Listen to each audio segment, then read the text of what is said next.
नमस्कार. नवीन व्हिडिओमध्ये स्वागत करते. मी ज्योती सुरसे. फॅशन डिझायनर नाही, म्हणजे माझे 2 चॅनल आहेत, त्यामुळं थोडं कन्फ्युजन होते मला पण बोलताना. ज्योती डेली ब्लॉग असं म्हणायचं मला, ठीक आहे. तर फॅशन डिझायनर सुद्धा कटिंग स्टिचिंगचं आहे. पण इथं बघा, आता नवरीचे ब्लाऊज मी मागच्या व्हिडिओमध्ये एकदा दाखवलं होतं, तर तेच लग्न आता जवळ आलेलं आहे आणि घरचे पण ब्लाऊज त्यांचे येऊन पडलेले आहेत. वरमाईचे, आजीचे, मावशीचे, अशा पद्धतीने मामीचे असे.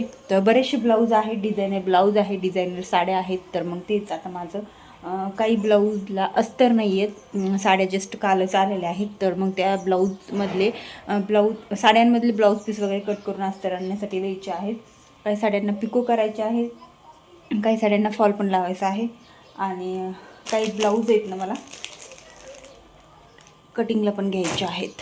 तर म्हटलं चला, आता लाईट पण आलेली होती, पण संध्याकाळची वेळ झालेली आहे. आता मी थोडंसं कटिंग करणार आहे आणि घरातल्या स्वयंपाकाला त्याला पण लागणार आहे. व्हिडिओ तुम्ही कंटिन्यू करा, छोटासा असणार आहे आणि व्हिडिओ पूर्ण बघा. त्यानंतर मग म्हटलं चला, आता जे काही नवीन ब्लाऊज साड्या आलेल्या होत्या 1-2 दिवसामध्ये, तेवढं पटकन सगळं ब्लाऊज पीस वगैरे कट करून घ्यावा. अगोदर काही ब्लाऊज पीस जे सुट्टे होते ते अस्तर वगैरे आणून ठेवलेले होते, पण म्हटलं ते नंतर मग जेवण वगैरे झाल्याच्यानंतर ब्लाऊज कटिंगला घ्यावा. पण अगोदर जे साड्यांना मला अस्तर आणायचे होते, कारण ते काही त्यातले ब्लाऊज उद्याच मला अर्जंट पण द्यायचे होते.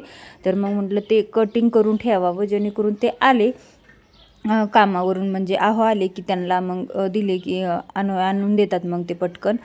मैत्रिणीकडं इथं जवळच आहे माझी मैत्रीण एक राहायला, आणि मग तिच्याकडून ते आणून देतात. तर मग म्हटलं चला, तोपर्यंत कटिंग वगैरे करून ठेवा.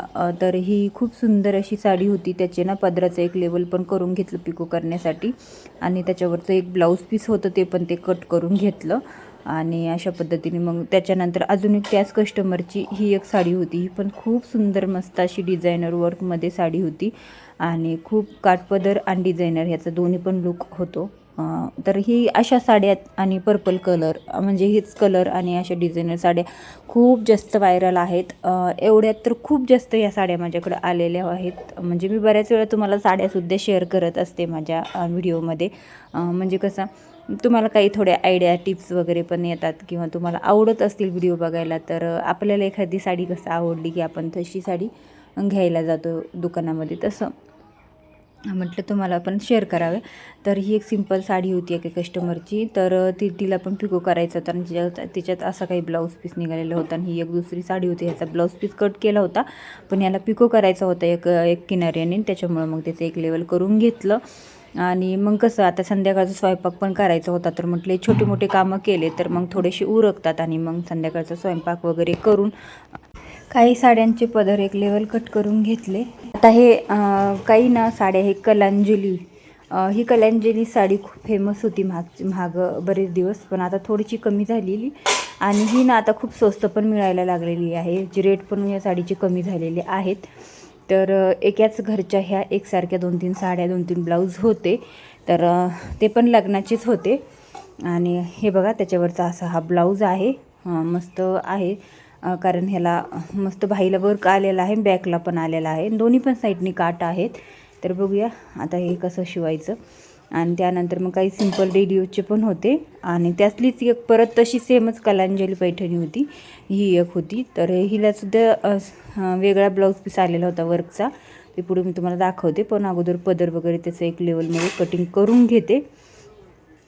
तर बघा, अशा पद्धतीने मस्त त्याचा काट वगैरे खूप मस्त आलेले आहेत या साडीचे. आणि मग मी ते पण कट करून घेतलं, आणि त्याच्यावरचा ब्लाऊज पीस पण मी तुम्हाला दाखवते, 1 मिनिट दाखवते बघा. अशा पद्धतीचा हा थोडासा वेगळी डिझाईन आहे. तर ही पण खूप सुंदर अशी डिझाईन आहे. बॅकला सुद्धा छान अशी डिझाईन डिझाईन आलेली आहे, आणि दोन्ही पण साईडनी काट वगैरे आलेले आहेत. तर ठीक आहे, चला, एवढ्या साड्यांचे होते. मी ह्यातल्या काही साड्या पिको करून घेतल्या, फॉल लावून घेतले, आणि काही साड्यांना फॉल आणायचेच होते, त्याच्यामुळे तशाच घड्या घालून ठेवल्या. आणि काही ब्लाऊज वगैरे काढून ठेवले, जे मला अस्तर वगैरे आणायला द्यायचे आहेत ते. आणि मग बाकीच्या साड्यांच्या काही घड्या घालून ठेवल्या. तर ही बघा अशा पद्धतीची पूर्ण भरगत साडी आहे. आता ह्या साडीचे सुद्धा खूप ट्रेंड होतं, पण आता सर्व कमी झालेलं आहे.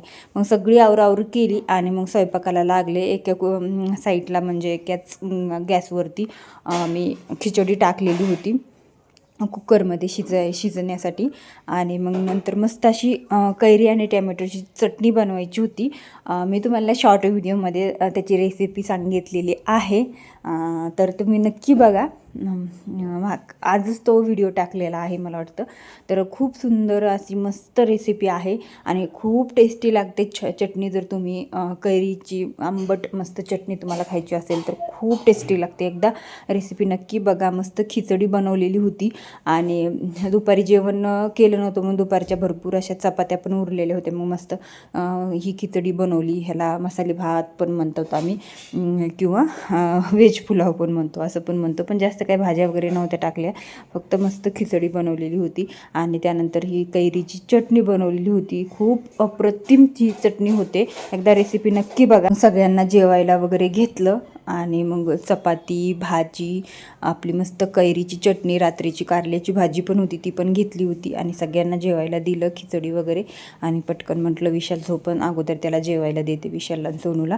नंतर मी पण जेवण केलं. बाकीच्या साड्यांना फॉल लावायची राहिली होती ते लावून घेतले. सगळं आवरावरी व्यवस्थित सगळ्या घड्या वगैरे घालून ठेवलं. आणि काही ब्लाऊजचं कटिंग करायचं होतं ते केलं, पण त्याचा काही व्हिडिओ नंतर मी घेतला नाही, कारण नंतर खूप कंटाळा आला.